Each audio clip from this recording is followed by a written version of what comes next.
తెలంగాణ ప్రభుత్వం ప్రతిష్టాత్మకంగా చేపట్టిన రైతు భరోసా పథకం అమలుకు అధికార యంత్రాంగం ముందుకు సాగుతోంది. ఈ క్రమంలో జిల్లాలు, మండలాలు, గ్రామ స్థాయిల్లో సాగు భూముల వివరాలను సర్వే ద్వారా నమోదు చేస్తున్నారు అధికారులు. ఉమ్మడి ఖమ్మం జిల్లా వ్యాప్తంగా రైతు భరోసా, ఇందిరమ్మ ఇళ్లు, రేషన్ కార్డులపై గ్రామ సభలో అధికారులు దరఖాస్తులు స్వీకరించారు.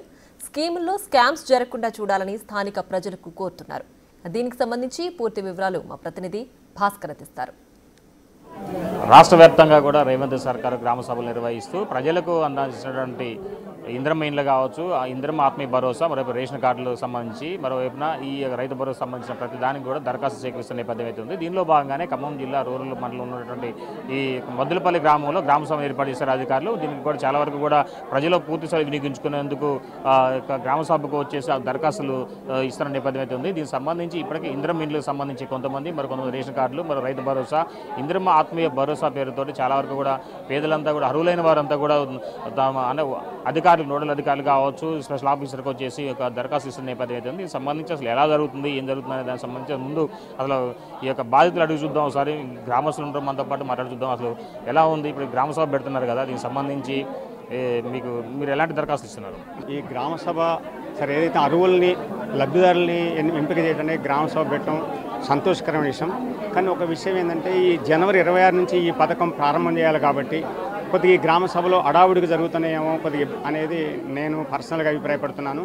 తర్వాత రైతు భరోసాకు సంబంధించింది ఈ ప్రభుత్వం వచ్చిన ఫస్ట్లో అందరికి ఇస్తున్నా, మధ్యలో అంటే వ్యవసాయం చేయని భూములకు ఇవ్వమని అంటే కొంతమంది అధైర్యపడ్డారు. కానీ మొత్తం మీద సాగుయోగ్యమైన అన్ని భూములకు ఇస్తామని చాలా సంతోషకరమైన విషయం.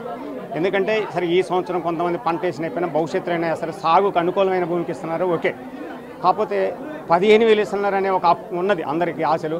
ఈ సంవత్సరానికి నిధుల కొరత కారణాలు ఏవైనా సరే ఆర్థిక కారణాల వలన 12,000 ఇస్తున్నారు, ఓకే. ఈ సంవత్సరానికి సర్దుబాటు చేసుకోమని చెప్పారు. ఇది కూడా పెద్ద బాధ చింతించాల్సిన అవసరం లేదు.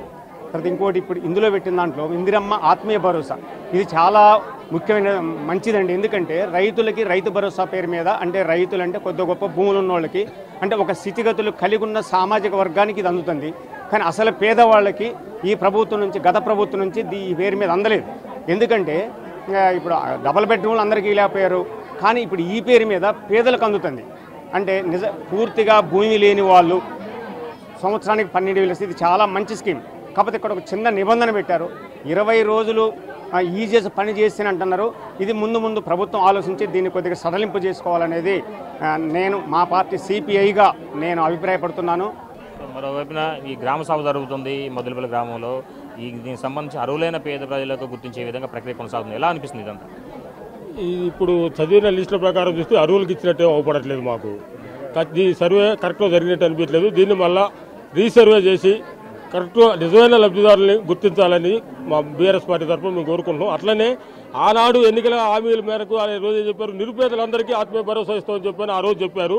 ఈ రోజు ఆంక్షలు పెట్టి 20 రోజులు పనిచేసిన వాళ్ళు, 15 రోజులు పనిచేసిన వాళ్ళకి ఇస్తామని చెప్పని ఇలా కోతలు పెట్టడం ఇది కరెక్ట్ కాదు. దాంతోపాటు ఆనాడు ఏమేమి మేనిఫెస్టోలు ఏమేమి ఇచ్చారో 2,000 పెన్షన్, 4,000 అని కానీ, తులం బంగారం, కళ్యాణ లక్ష్మి, వాళ్ళు ఇచ్చిన హామీలన్నీ కూడా ఈ పేద ప్రజల కోసం అమలు చేయాలని చెప్పని మేము కోరుకుంటున్నాం.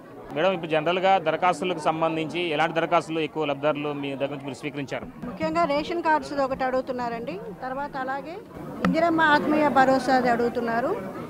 ఒక 3 అప్లికేషన్స్ రేషన్ కార్డ్స్లో అది ఫ్యామిలీ మెంబర్స్ మిస్ అయ్యారు, అవి యాడ్ చేయమని చెప్పి అడిగారు.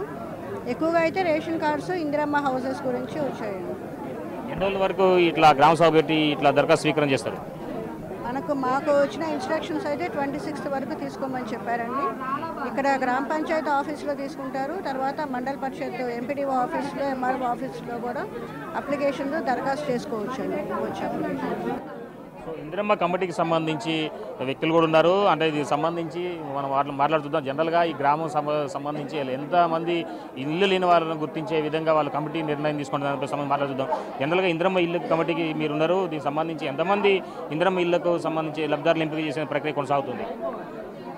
ఇందిరమ్మ రాజ్యంలో అందరికీ అర్హులైన వాళ్ళందరికీ రావాలని చూసాం. కానీ అర్హులైన వాళ్ళందరికీ రావాలని ఇందిరమ్మ రాజ్యంలో కోరుకుంటున్నాం.